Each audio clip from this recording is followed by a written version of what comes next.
Hello you guys, and welcome to Abundantly Minimal. My name is Sarah, and thank you so much for checking out that montage of our travels in Salzburg, Austria. Now, as I've been doing in the past recap videos, I'll be sharing my best travel tips about going to that place, as well as the things that we did there, the food we ate, all of that. So that's what you can stay tuned for in this video. Now, as kind of a little opener, I will say I wasn't actually as excited about going to Salzburg as some of the other destinations. Not that I wasn't excited to go, but I think out of a lot of the destinations, it really surpassed my expectations, and it was one of my favorite destinations, especially in the first part of our trip. So it was gorgeous overall, and we really enjoyed it. The reason we were going, my mom is a huge Sound of Music fan. It has been her favorite movie, and so we actually, before the trip, all of us watched it. It was Jake's first time watching it, and I had not watched it in a while, and I like the movie too. So Salzburg is the main city where Sound of Music takes place, and they have like an official Sound of Music tour that takes you to a lot of the filming spots. So that was one of the main reasons why, but we did a lot of other fun stuff while we were there. When we arrived from Germany, it was still pretty early in the afternoon, so we had plenty of time. We did get checked in at our Airbnb, which was one of the most beautiful places we stayed. It was a little further than ideal from the central area and from the train station, so that was a bit unfortunate, but the trade-off of that was that it was very spacious and gorgeous. Honestly, one of the most beautiful places we stayed the whole time. So after we checked in, that first day we did go to the Salzburg Fortress. One of my best travel tips for visiting Salzburg is that it may be helpful to do the Salzburg Card, which is something a lot of cities have as an attraction. It gets you free admission into many sites, as well as public transportation, etc. Oftentimes they're not worth it. I really have to make sure I look at what's included and think about how much money it is to see if it's worth it. But for Salzburg, it definitely was. It was $28 to get a 24-hour pass, and for our first 24 hours of being there, nearly exactly, we had no official plans. Our tour was the next day, starting in the afternoon for Sound of Music. So we had that time, and it also included free public transportation. Salzburg's very bus heavy. There's buses everywhere. So we were able to use the pass, $28, and we used it for our transportation from the airport, so that was essentially free then, using the buses that day around the city.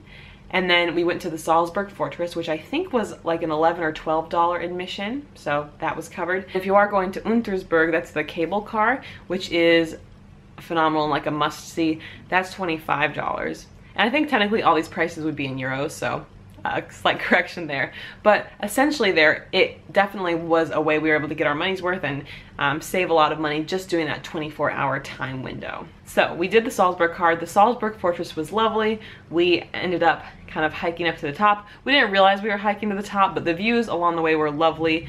Gorgeous place to walk around for those Sound of Music people. I suppose if you are a Sound of Music fan, let us know in the comments below.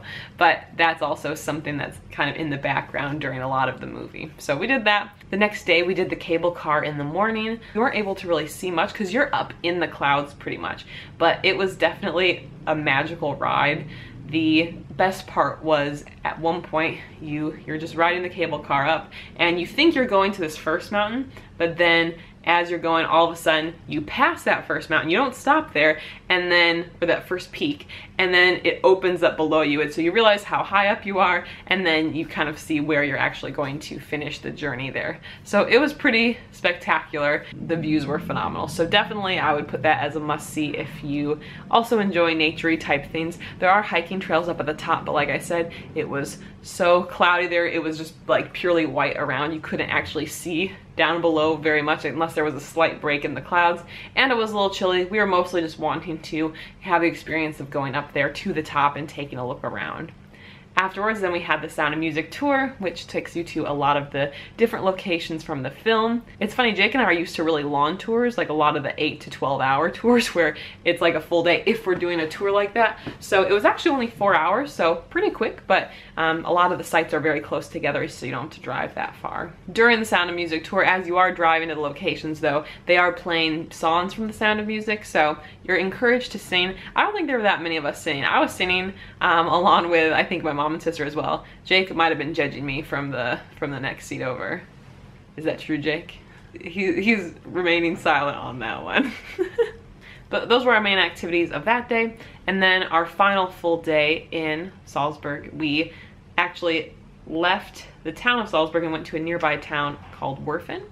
And the main reason we went there is there's a Sound of Music trail, and it takes you up to the spot where in Sound of Music they sang the song Do Re Mi, like a little mountaintop area. And it was a really well done trail. It's a hike, like it says it takes like 40 minutes to an hour, but it's pretty much mostly like uphill. But they've got fun stops along the way, and it's very well organized because you always know that you're on the trail. There's good signage everywhere. So I would highly recommend that. Hi guys, we are climbing up the Sound of Music trail. Jake's here. Hey! Hey. He's sticking with me in the back of the pack. But no, we've been... I guess you chose to film when I was at my worst. I led the pack. No, actually I didn't. But we have had a lovely day. We visited a beautiful fortress that I don't think is visible right now. And then we had lunch with groceries at a cute little grocery store. And then now we are wrapping up. We're almost there, but the views have been insane. A little bit more out of breath, but it's been really cute. Like one of the cutest little trails because tons of signs.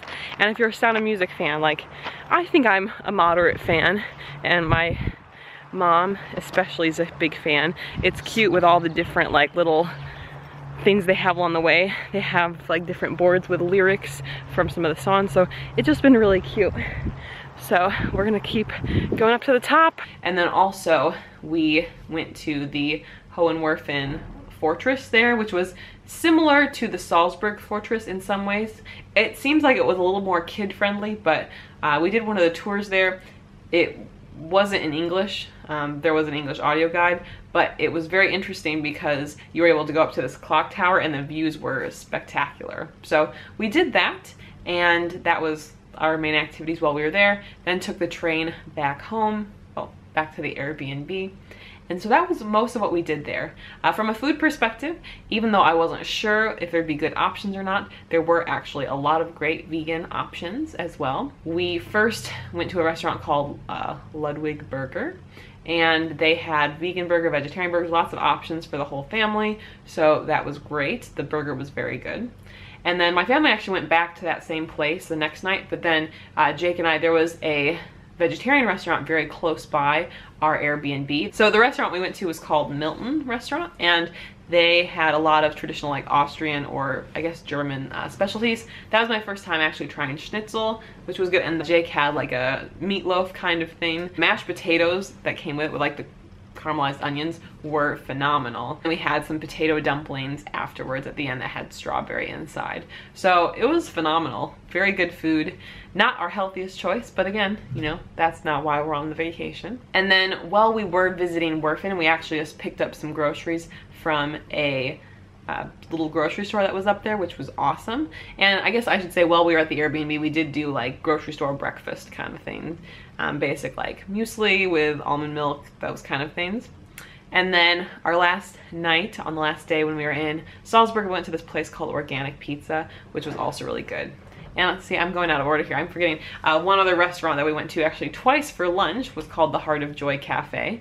Also a vegetarian restaurant, but lots of good options for a variety of diets. So Jake and I had like the epic breakfast for two one of the days. That's not what it was called, but it was kind of like an epic breakfast. I had like a salad the first day, but overall, just really good food. It was a really good experience, and we definitely enjoyed ourselves. So hopefully you enjoy the pictures, and thank you for checking out these travel recaps. If you want to check out any of our past travel recaps, you can do that over here, or you can subscribe to the channel. Our next travel recap will be from Italy.